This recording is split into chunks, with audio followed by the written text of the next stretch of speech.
Hi everyone, good afternoon.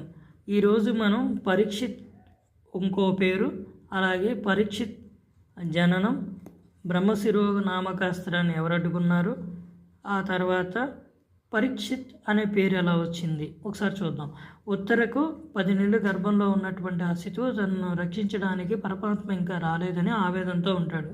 కృష్ణుడి అనుగ్రహం వల్ల అశ్వత్థామ ఏదైతే బ్రహ్మశిరో నామకాస్త్రాన్ని ప్రయోగిస్తాడు కదా కల్కి సినిమాలో, ఆ అస్త్రాన్ని ఉపశమనాన్ని తగ్గించి ఉత్తరకి పరీక్షిత్ జన్మించేలాగా చేస్తాడు శ్రీకృష్ణుడు.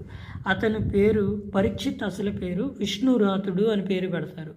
పుట్టింది మొదలు కృష్ణుడి ముఖం కోసం అందరి ముఖాలను పరీక్షగా చూస్తే అందరూ అతన్ని పరీక్షిత్ అని పెట్టారు, అంతేగాని పుట్టగానే పరీక్షిత్ అని పెట్టలేదు. పరీక్షిత్ మహారాజు యొక్క అసలు పేరు విష్ణురాతుడు. ఓకే, విష్ణురాతుడు అనేటువంటి పేరుతో పరీక్షిత్ రేపు అడిగే అవకాశాలు ఉంది. విష్ణురాతుడు అని క్రింది ఎవరిని అంటారు? మనకి ఈ పరీక్షిత్ జన్మం అనేది భాగవతంలో ప్రథమ స్కందంలో భీష్మ నిర్మాణం తర్వాత పరీక్షిత్ జననం అనే దానిలో వస్తుంది.